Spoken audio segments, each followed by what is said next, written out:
واجب الاحترام محترم بزرگوں دوستو، مسلمان اور بیت اللہ شریف کا ایک عجیب کنیکشن اور ایک عجیب تعلق ہے، مقناطیسیت اور لوئی چمک کا تعلق ہے کہ ہر مسلمان کا دل بیت اللہ کے ساتھ جڑا ہوتا ہے اور جڑا ہونا بھی چاہیے۔ اس تعلق سے یہ بات سمجھنا ضروری ہے کہ قرآن مجید کے آیات کے مطالعے سے یہ بات سمجھ میں آتی ہے کہ سرزمین بیت اللہ سے اور بیت اللہ شریف سے ساری دنیا میں اللہ تبارک و تعالیٰ 5 چیزیں سپلائی کرتے ہیں۔ 5 چیزیں بیت اللہ شریف سے اللہ تبارک و تعالیٰ تقسیم فرماتے ہیں۔ پہلی چیز ہے برکت اور دوسری چیز ہے ہدایت۔ قرآن مجید کی آیت میں اللہ عز و جل نے ان اول بیت وضع للناس للذی ببکۃ مبارکن وہدن للعالمین، یہ پہلا گھر لوگوں کے لیے، عالمین کے، ساری دنیا کے لیے مبارکن ذریعہ برکت ہے اور ذریعہ ہدایت ہے۔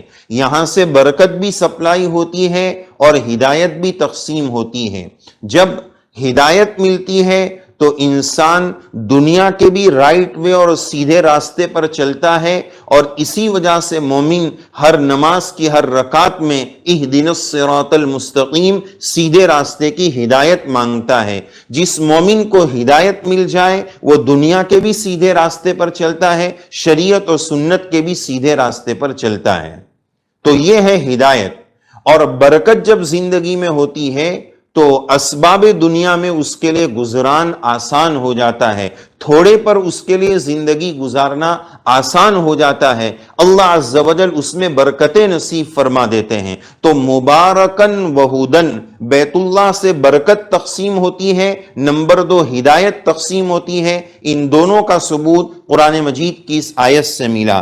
تیسری بات جو بیت اللہ کے بارے میں ہے کہ وہ قیاما للناس ہے، جعل اللہ الکعبۃ البیت الحرام قیاما للناس، یعنی جب تک دنیا میں بیت اللہ کا وجود رہے گا لوگوں کا قیام رہے گا۔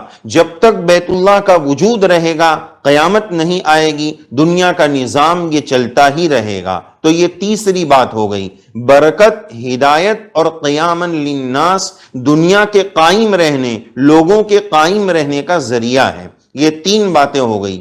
اور نمبر 4 اور نمبر 5 ایک آیت میں اللہ تعالیٰ نے ایک ساتھ ذکر فرمایا، وَإِذْ جَعَلْنَا الْبَيْتَ مَثَابَةً لِلنَّاسِ وَأَمْنًا، مثابتاً للناس نمبر 4، وَأَمْنًا نمبر 5۔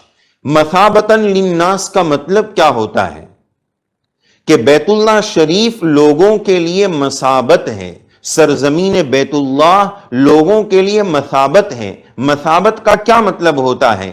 ایک جو کنواں ہوتا ہے گولائی میں یا کسی بھی طریقے کا کنواں ہوتا ہے، اس کنویں میں ایک جگہ ایسی ہوتی ہے جہاں پر ڈول لٹکا ہوتا ہے اور اس ڈول کو اندر ڈال کر پانی نکالا جاتا ہے، تو وہ پورا کنواں ہے، پورے فائدہ اٹھانے کی جگہ، لیکن اس میں مین جو جگہ ہے وہ جگہ ہے جہاں رسی ڈال کر ڈول ڈال کر پانی نکالا جاتا ہے۔ کنویں کی اس جگہ کو عربی میں مثابت کہا جاتا ہے۔ تو اللہ تبارک و تعالیٰ نے مثابتاً للناس فرما کر یہ بتایا کہ ساری دنیا میں سرزمین بیت اللہ سے روحانیت کا آب حیات تقسیم ہوتا ہے، ساری دنیا میں روحانیت کا آب حیات بیت اللہ سے سپلائی ہوتا ہے۔ تو یہ مطلب ہوا مثابتاً للناس کا۔ اور نمبر 5 وَأَمْنًا، امن، پیسفل ماحول، امن والا ماحول، شانتی اور چین اور سکون والا ماحول، کہ جب تک سرزمین بیت اللہ میں امن، چین، سکون اور عافیت کا ماحول رہے گا، ساری دنیا میں امن، چین اور سکون اور عافیت کا ماحول برقرار رہے گا۔ تو مجموعی طور پر ٹوٹلی کل 5 چیزیں ہو گئی جو بیت اللہ سے اللہ تبارک و تعالیٰ سپلائی فرماتے ہیں، برکت، ہدایت، قیاما للناس، مثابتاً للناس، اور نمبر 5 وَأَمْنًا۔ یہ 5 چیزیں بیت اللہ سے اللہ تبارک و تعالیٰ تقسیم فرماتے ہیں۔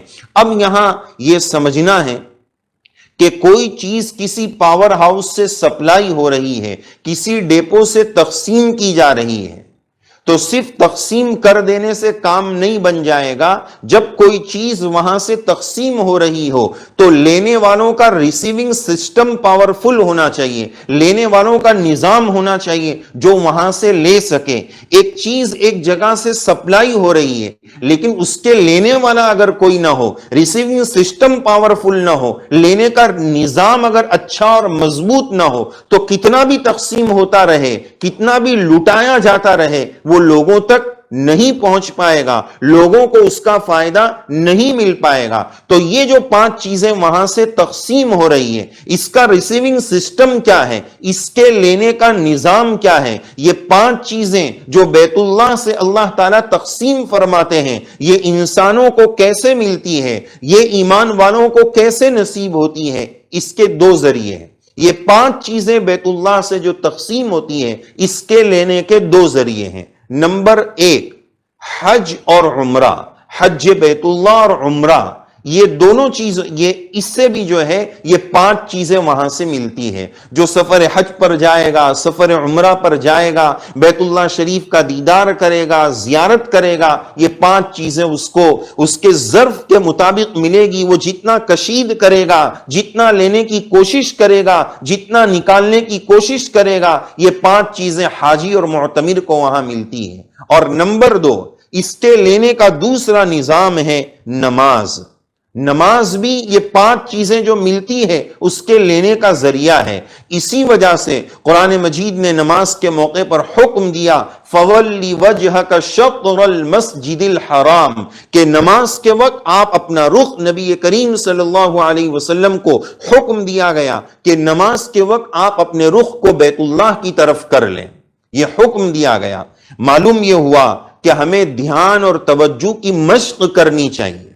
اللہ حدیث پاک میں بتایا گیا کہ عبادت اس طرح کرو کہ تم اللہ کو دیکھ رہے ہو یا اللہ تم کو دیکھ رہے ہو، تو بیت اللہ پر دھیان جمانے کی اور بیت اللہ کے ساتھ تعلق قائم کرنے کی اور بیت اللہ کے تصور کی مشق کریں۔